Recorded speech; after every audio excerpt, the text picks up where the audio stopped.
She said, "You're too soft. Real men don't complain." When I opened up about my anxiety, I didn't argue, I just shut down. When she finally needed my support, I wasn't there.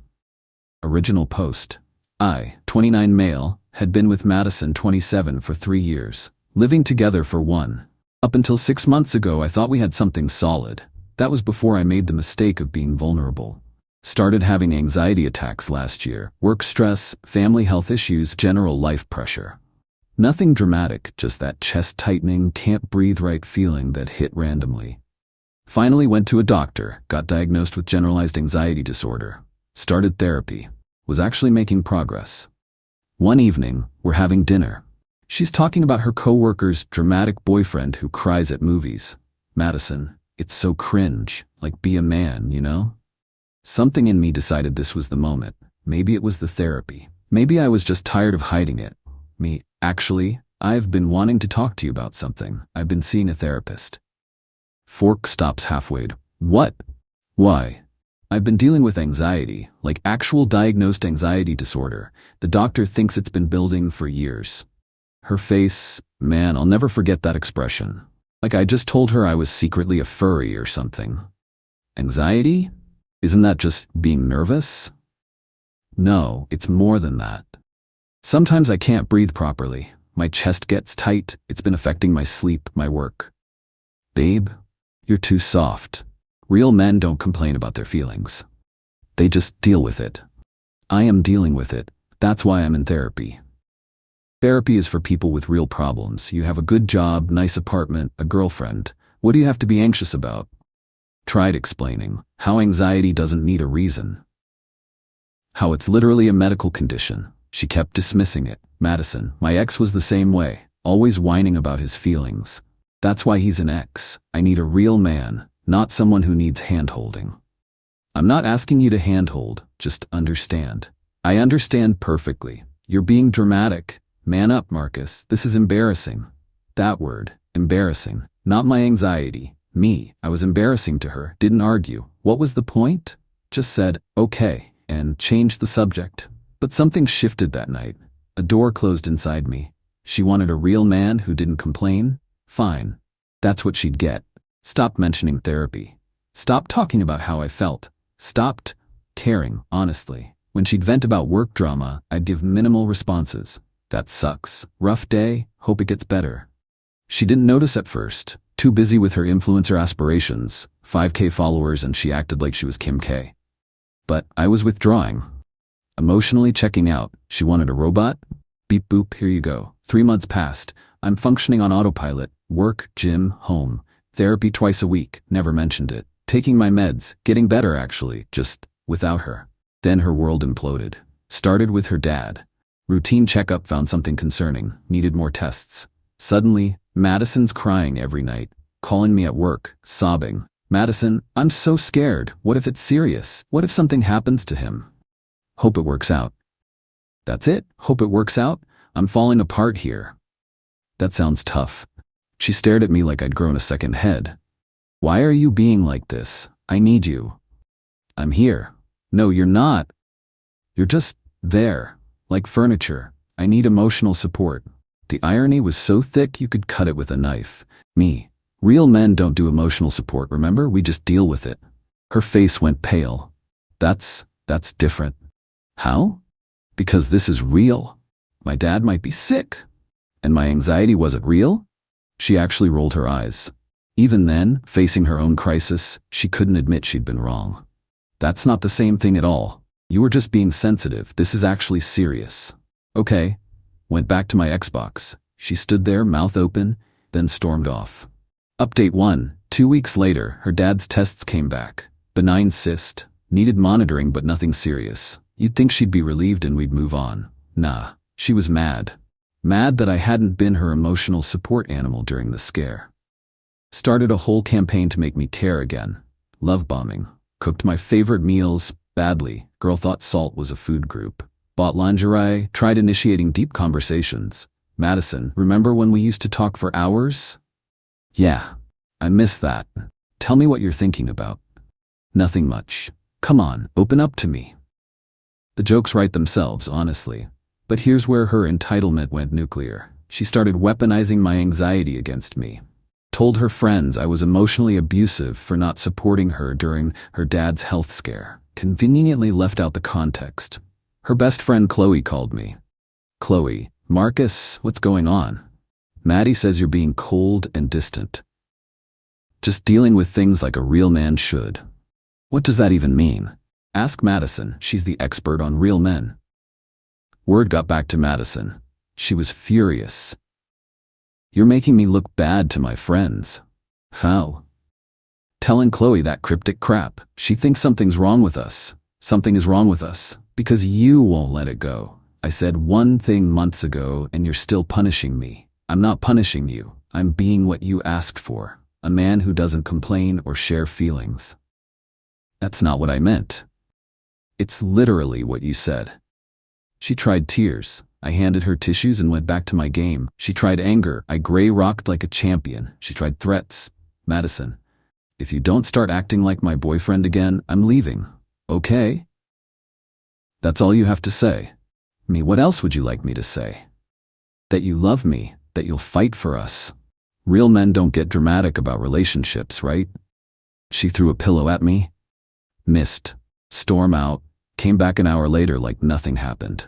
The cycle continued.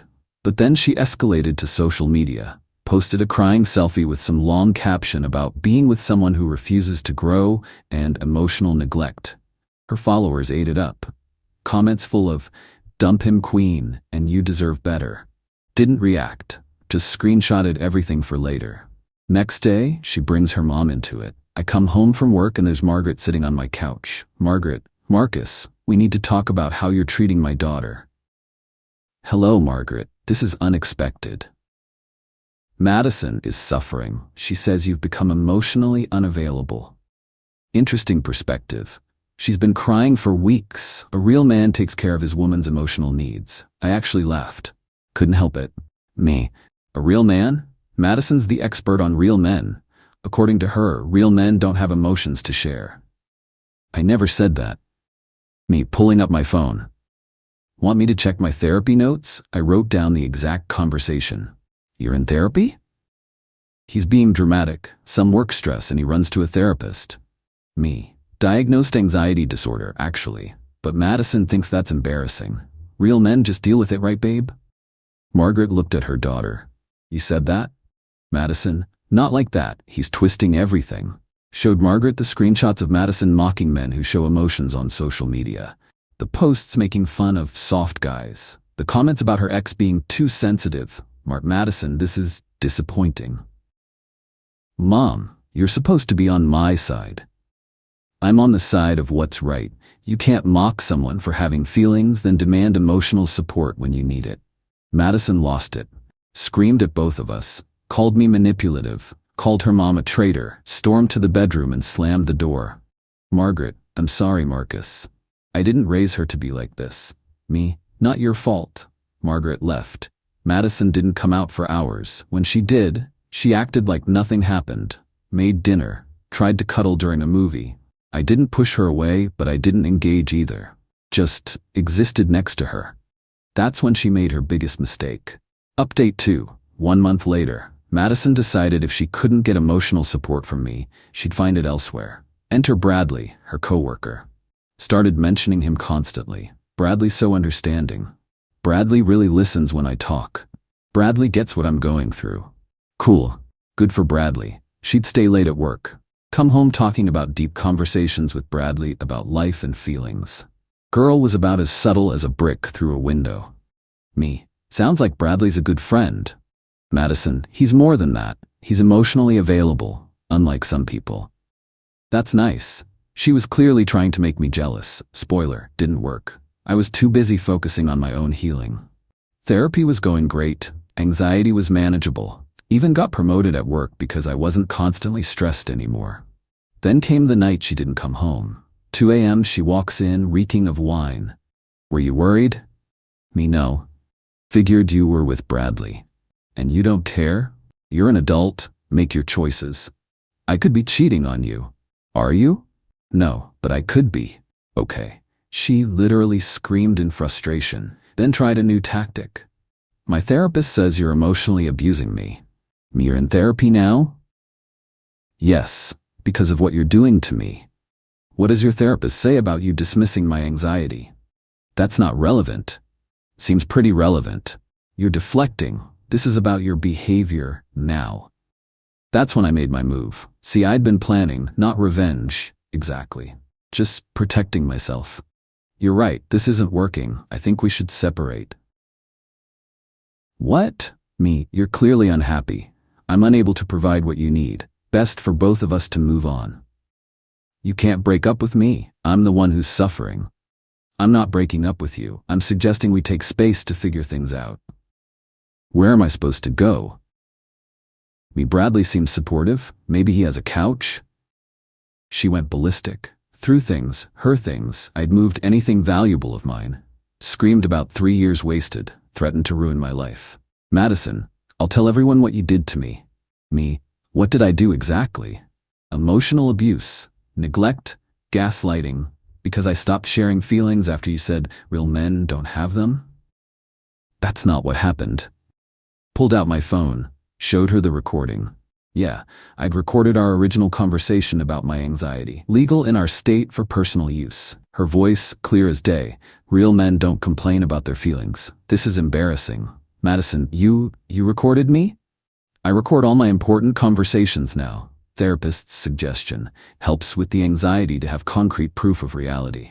She tried to grab my phone. I stepped back. I already backed it up multiple places. The entitlement drained from her face, replaced by panic. You can't share that. It's private. I won't, unless you try to spread lies about abuse. Then I'll share the full context. She packed that night, went to her mom's, blasted me on social media anyway, but vaguer this time. No specific accusations, just toxic relationship and knowing your worth. I posted once, just the audio clip of her saying, "Real men don't complain," followed by her text begging for emotional support. Caption, "The same energy you give out comes back. Treat your partner's mental health with respect." Her followers turned on her quick. Comments flooded with people sharing their own stories of partners who dismissed their mental health. She deleted everything. Went private. Last I heard from mutual friends, she's dating Bradley now. He's very emotional and sensitive. She complains about it constantly. Still posts quotes about wanting a real man between posts about mental health awareness. The cognitive dissonance is chef's kiss. Final update, 3 months later. Thought I was done updating, but the universe had one more gift. Got a text from an unknown number. It was Bradley. "Hey man, this is Bradley. Can we talk? Met him for coffee." Dude looked rough. "I need to know, was it always like this with Madison?" "What specifically?" "The constant emotional demands while dismissing my feelings, the public humiliation, the gaslighting?" "You lasted 3 months. That's actually impressive." Turns out, Madison pulled the same script. Bradley opened up about his depression. She called him weak. He withdrew. She freaked out about losing emotional support. Rinse, repeat. She posted that I was emotionally manipulative for not comforting her during a work crisis. I was literally in the hospital with a panic attack. Sounds about right. How did you handle it for 3 years? I didn't. I handled it for 2 years and 9 months. Last 3 months I just stopped. I'm already at that point. Then you know what to do. He did, broke up with her that week. She went nuclear on social media again. But this time Bradley had receipts too. Screenshots of her mocking his antidepressants. Texts calling him less of a man for crying about his sick mom. The internet is undefeated. She got dragged harder than a tire behind a truck. Lost most of her followers. Last post I saw was about taking a social media break to focus on healing. Meanwhile, I'm doing great. Still in therapy. Anxiety is managed. Dating someone new, Sarah, who literally checks in about my mental health and encourages me to talk about feelings. Wild concept, right? Ran into Madison's mom at the grocery store last week. "Marcus, how are you?" "Good, really good, actually." "Good. I heard about everything. I'm sorry." "Not your fault." "How's Madison?" "Living at home, unemployed, saying all men are trash while wondering why she's single." "Sorry to hear that." "Don't be, she needs to learn. Maybe this will teach her empathy." "Doubt it, but who knows." Not my problem anymore. The revenge wasn't some grand plan. It was just showing her exactly what she asked for. A man with no emotional availability.